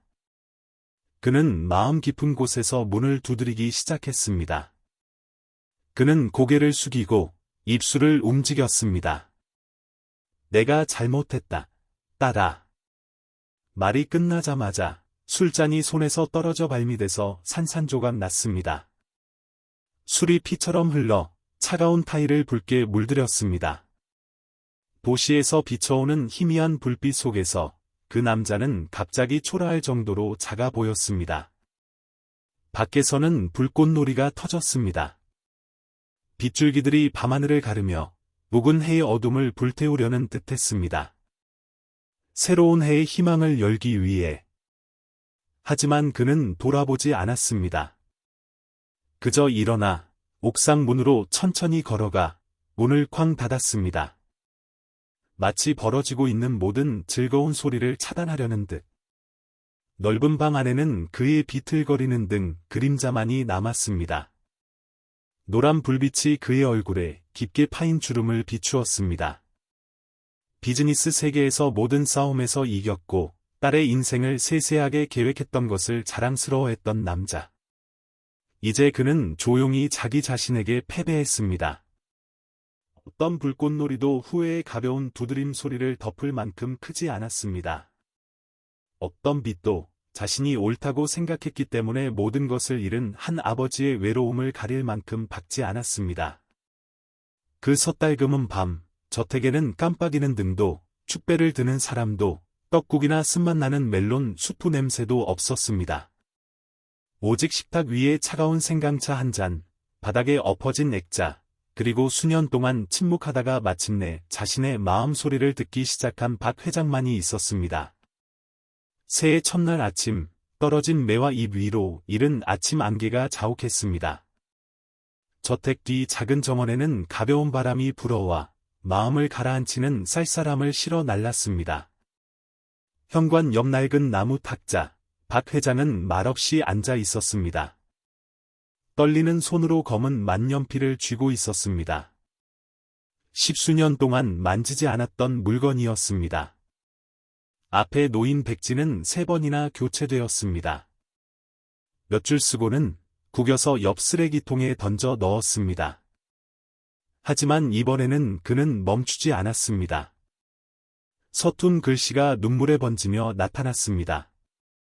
서연에게 아빠가 가장 사랑한다고 생각했지만 바로 그 아빠가 가장 많이 상처 준 딸에게. 그는 멈췄습니다. 한숨을 쉬고 나뭇잎 사이로 비스듬히 내리쬐는 햇살 조각을 올려다보았습니다. 공기는 너무나 평화로워서 그의 마음이 아파왔습니다. 수년 동안 그는 견고한 요새를 쌓아 딸을 모든 상처로부터 보호할 수 있다고 생각했습니다. 하지만 그는 사랑이라는 이름으로 딸의 행복을 부순 것이 바로 자신이었다는 것을 깨닫지 못했습니다. 편지에서 그는 모든 것을 고백했습니다. 지온을 서연의 인생에서 떠나게 강요한 것부터 사람을 시켜 감시하고 불륜 장면을 연출한 것까지. 심지어 그는 사위에게 현금을 쥐어주며 무조건적인 이혼 계약서에 서명하라고 강요했습니다. 영원한 침묵을 조건으로. 그는 서연을 공항으로 데려가 방금 일어난 일에 대한 아무런 설명 없이 유학을 보내버렸던 그날 밤에 대해 이야기했습니다. 아빠 말고는 아무도 배웅하지 않는 비행기에 앉아 있었을 때 외로웠니? 그가 썼습니다. 아빠는 내가 사랑하는 사람과의 마지막 포옹을 비싸고 의미 없는 비행으로 죽여버렸다. 종이가 눈물에 번졌습니다. 후회하는 아버지의 눈물이 아니라 완전히 깨끗하게 패배한 자의 눈물이었습니다. 단 한 가지만 부탁한다.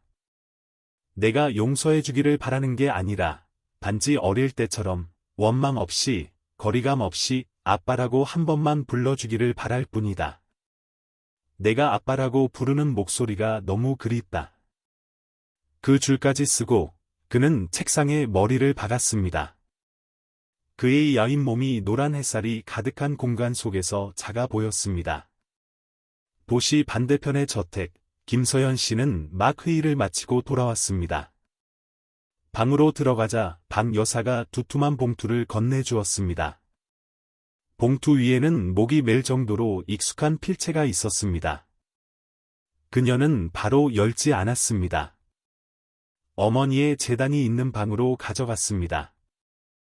그녀는 매주 주말 그곳에 와서 향을 피우고 한탄하고 혼자 울었습니다.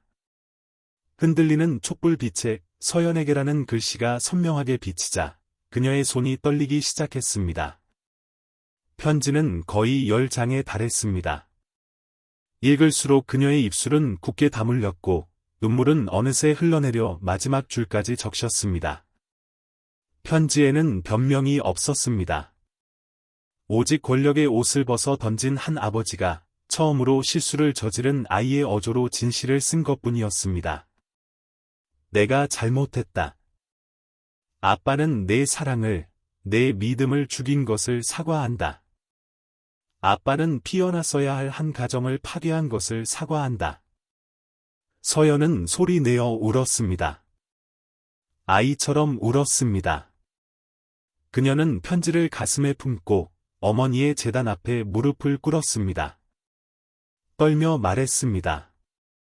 엄마, 왜 저를 이런 집에서 자라게 하셨어요? 저는 아빠가 영웅이라고 믿었는데.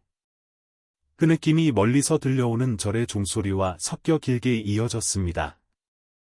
다음 날 아침, 햇살이 창문 커튼을 통해 스며들기 시작할 때 서연은 사무실에 홀로 앉아 있었습니다. 그녀 앞에는 아버지의 편지와 낡은 사진 한 장이 놓여 있었습니다. 그녀와 부모님, 세 사람이 그녀의 10번째 생일날 함께 웃고 있는 사진이었습니다. 그녀는 조용히 편지를 접어 새 봉투에 넣었습니다. 그 안에 세 사람의 사진을 함께 넣었습니다. 그녀는 깊은 숨을 들이쉬고 심장에 손을 얹었습니다. 그 심장은 한때 그녀가 가장 사랑했던 아버지 때문에 산산조각 났었습니다. 하지만 오늘 16년 만에 처음으로 그 심장은 아파서가 아니라 용서할 만큼 충분히 강해졌기 때문에 무릎을 꿇을 줄 알았습니다. 서연은 일어섰습니다. 그녀는 결심했습니다. 과거를 바로잡기 위해서가 아니라 남은 미래를 구하기 위해서. 그녀의 아들이 한 번도 이름을 불러보지 못한 할아버지를 알 자격이 있는 미래를. 아버지, 저랑 같이 가시겠어요? 만나야 할 분이 있어요. 김서연 씨의 목소리가 텅 빈 마당에 울려 퍼지자 박 회장은 멈칫했습니다. 그는 막 차에 오르려던 참이었습니다. 햇살이 그의 콧날을 비추자 평생 누구에게도 사과할 필요가 없다고 생각했던 남자의 얼굴에 깊게 파인 주름이 선명하게 드러났습니다. 하지만 오늘 그는 자신도 예상치 못하게 한때 딸의 인생에서 지워버리라고 명령했던 사람을 잘못을 저지른 자의 자세로 마주하게 될 준비를 하고 있었습니다. 김서연 씨는 더 이상 아무 말도 하지 않았습니다. 그녀는 차 문을 열고 운전석에 앉았습니다. 그는 천천히 차에 올라탔습니다. 어디로 가는지 묻지 않았습니다. 마음속으로 그는 그곳이 화려한 건물이나 익숙한 저택이 아니라 한때 그가 가진 모든 권력으로 없애버리라고 명령했던 곳, 박지훈의 세상이라는 것을 잘 알고 있었습니다.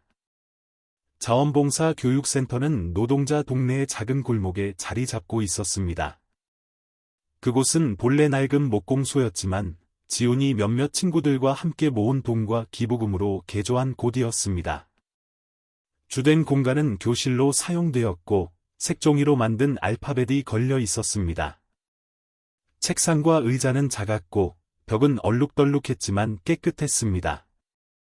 뒤편에는 작은 부엌이 있었는데 지훈이 직접 밥을 짓고 회의 때 가난한 학부모들에게 대접할 차를 끓이는 곳이었습니다. 차가 멈추자 박 회장은 망설이며 내리지 않았습니다. 하지만 딸의 눈빛은 더 이상 분노에 차 있지 않았습니다.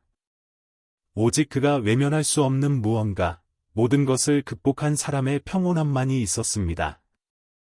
박지훈은 마당 구석의 플라스틱 의자에 앉아 한 아이의 찢어진 책가방을 꿰매고 있었습니다. 차 소리를 듣고 그는 고개를 들었습니다.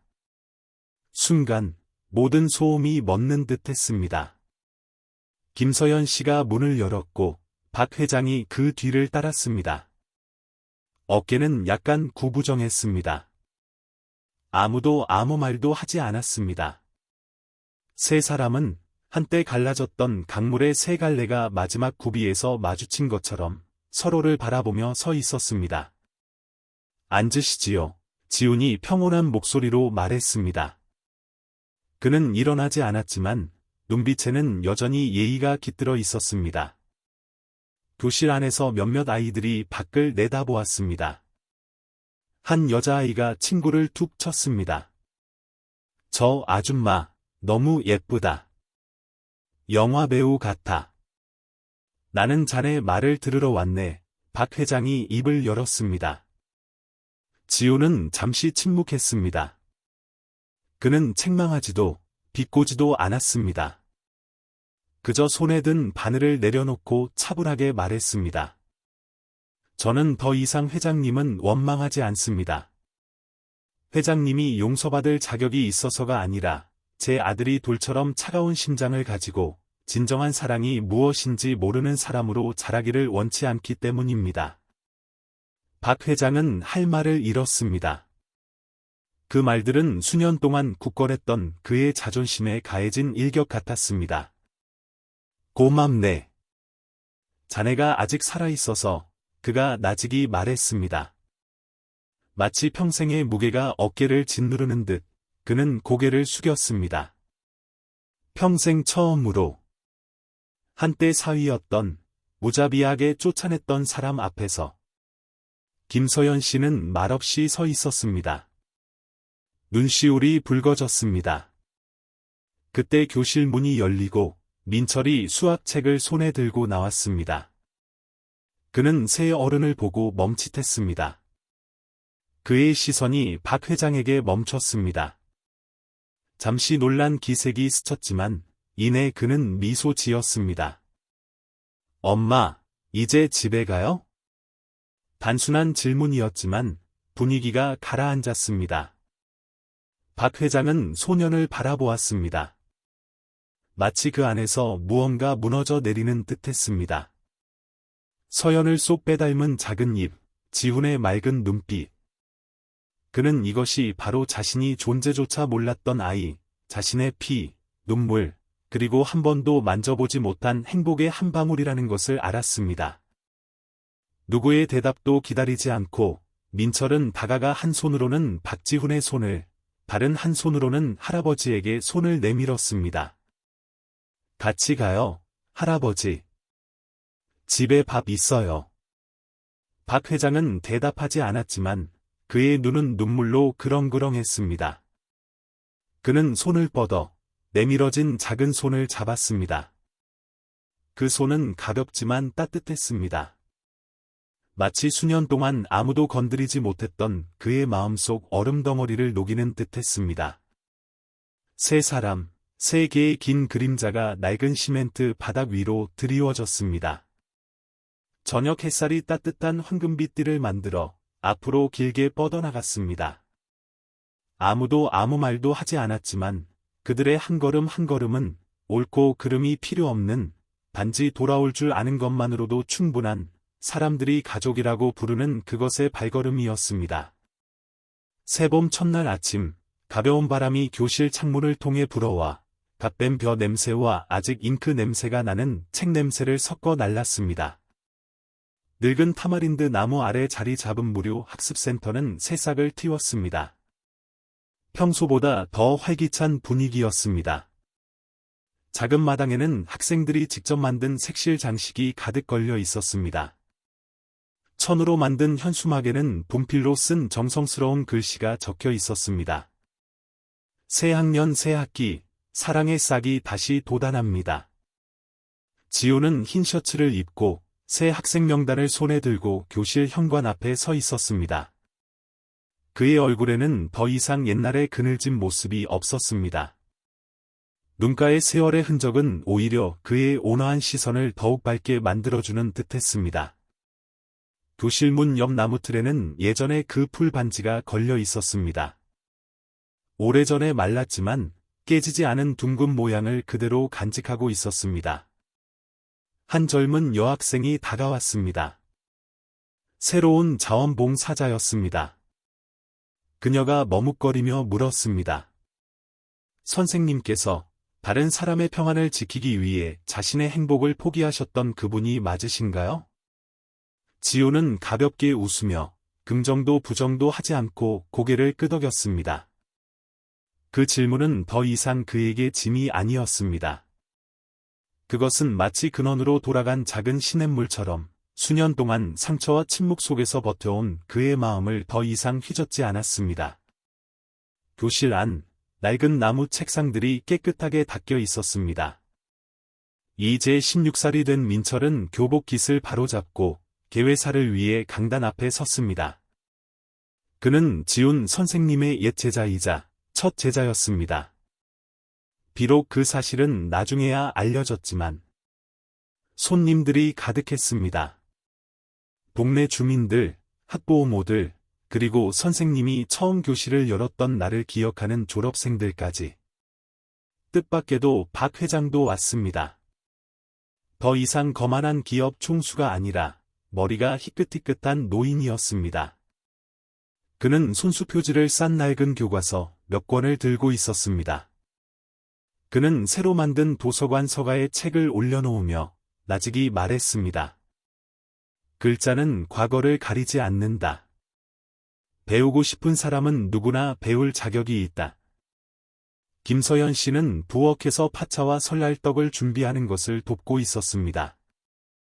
그녀의 옷은 소박한 면 소재였고 화장기 없는 얼굴이었습니다.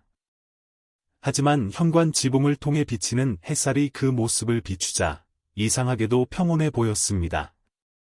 더 이상 신분에 얽매이지 않고 아내라고 불릴 필요도 없는 한 여인. 단지 엄마라고 불리고 선량한 동반자가 되는 것만으로도 충분했습니다. 계약 종이 울리자 마당은 조용해졌습니다. 민철이 강단에 올랐습니다.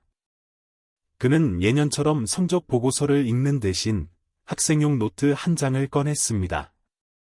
정성스러운 글씨였습니다. 제가 직접 쓴 글, 내 인생 최고의 아버지를 읽겠습니다. 숨이 막혔지만 소녀는 한 글자 한 글자 또렷하게 읽어 내려갔습니다. 아빠는 부자도 유명하지도 지위도 없지만 아빠는 저에게 사람이 되는 법을, 사랑하는 법을, 미안하다고 말하는 법을 가르쳐 주셨습니다. 아빠는 오해받고 사랑하는 사람의 인생에서 쫓겨났지만 한 번도 누구를 원망하지 않으셨습니다. 다시 선택할 수 있더라도 저는 여전히 아빠를 하교 후 매일 기다리는 사람으로 선택할 겁니다. 박 회장 쪽에서 가벼운 흐느낌 소리가 들려왔습니다. 그는 눈을 닫고 고개를 돌렸습니다. 지호는 뒤에 서서 아들의 어깨에 손을 얹었습니다. 그는 울지 않았습니다. 그저 미소 지을 뿐이었습니다. 행사가 끝난 후 작은 학교는 이야기와 웃음소리로 활기찼습니다. 노인들은 생강차를 마시며 담소를 나누었고 아이들은 타마린드 나무 주위에서 뛰어놀았습니다. 박 회장은 지훈 옆에 앉았습니다. 두 사람은 멀리 들판을 바라보았습니다. 고맙네, 그가 나직이 말했습니다. 지훈은 그저 고개를 끄덕였습니다. 한때 그를 나락으로 밀어 넣었던 사람에게서 온 감사 인사는 이제 추운 날들을 위로해줄 만큼 충분히 따뜻한 담요 같았습니다. 서연이 부엌에서 나와 손에 든 오렌지 주스 잔을 박 회장 앞에 놓았습니다. 아무 말 없이 그리고 지훈 쪽으로 돌아섰습니다. 부드러운 눈빛에 그는 가볍게 고개를 끄덕여 답했습니다. 말이 필요 없었습니다. 그녀는 교실로 들어가 새 학년 첫 수업을 위해 다른 자원봉사자들과 함께 게시판을 고치는 일을 계속했습니다. 저녁 햇살이 내리고 바람이 들판의 냄새를 교실 창문을 통해 실어 날랐습니다. 나무틀에 걸린 풀반지가 과거로부터의 인사처럼 가볍게 흔들렸지만 더 이상 아픔은 아니었습니다. 지호는 부엌에서 컵을 닦고 있는 서연을 바라보았습니다. 햇살이 그녀의 옷자락을 비스듬히 비추어 그녀에게 온화하고 부드러운 황금빛을 입혔습니다. 그는 다가가지도 이름을 부르지도 않았습니다. 그저 그곳에 서서 미소 지을 뿐이었습니다. 그들에게는 결혼식도, 박수갈채도, 얽매이는 호칭도 필요 없었습니다. 그들에게 필요한 것은 상대방이 여전히 세상 곁에 있다는 것을 알 만큼 충분히 오래 지속되는 시선과 존재감이었습니다. 비록 모든 것이 무너졌더라도. 그리고 그렇게 낡은 이야기는 낭만적인 결말로 다치지 않고 조용한 약속으로 닫혔습니다. 이제부터 우리는 서로를 위해 살자. 말할 필요 없이 단지 가장 작은 것들 속에서 서로를 지켜주자. 어떤 결말은 불꽃놀이도 웨딩드레스도 필요 없다. 단지 돌아갈 곳, 마음속 원망이 사라진 곳만 있으면 된다. 젊은 시절의 어떤 실수는 평생의 절반을 잃고 나서야 깨닫고 깨달았을 때는 이미 늦어버린다. 하지만 다행히도 세상에는 용서라는 것이 존재한다. 상처를 잊기 위해서가 아니라 자기 자신이 더 가볍게 나아가기 위해서. 이 이야기는 진정한 사랑이 결혼식이나 신분으로 증명되는 것이 아니라 가장 고통스러울 때 서로를 놓지 않는 방식으로 증명된다는 것을 더욱 믿게 만든다. 박지호는 오해받았던 세월을 되돌려달라고 요구하지 않았고 김서연은 한 번의 보상을 요구하지 않았다. 그들은 조용한 시골 들판의 새로운 벼처럼 묵묵하고 착하고 끈기 있게 계속 살아가기로 선택했다. 바로 그것이 나 같은 사람들을 감동시키고 존경하게 만드는 것이다. 이 영상을 보고 계신 당신에게 묻고 싶다. 당신의 삶에서 만약 할 수 있다면 돌아가서 한마디 사과하고 싶은 놓쳐버린 무언가가 있는가? 모든 것을 바로잡을 수 없을 때까지 기다리지 마라. 때로는 제때 건넨 한마디 말이 한 사람의 평생을 구원할 수 있기 때문이다. 이 이야기가 당신에게 생각할 거리를 주었다면 댓글에 숫자 1분을 남겨주세요. 당신은 어느 지역에서 이 영상을 보고 계신가요? 당신이 어디서 왔는지 알려주세요. 다른 관점이나 비슷한 경험이 있다면 주저하지 말고 몇 줄의 사연을 남겨주세요. 그리고 이런 이야기를 좋아하신다면 채널을 구독하여 다음에 가슴 뭉클한 영상을 놓치지 마세요.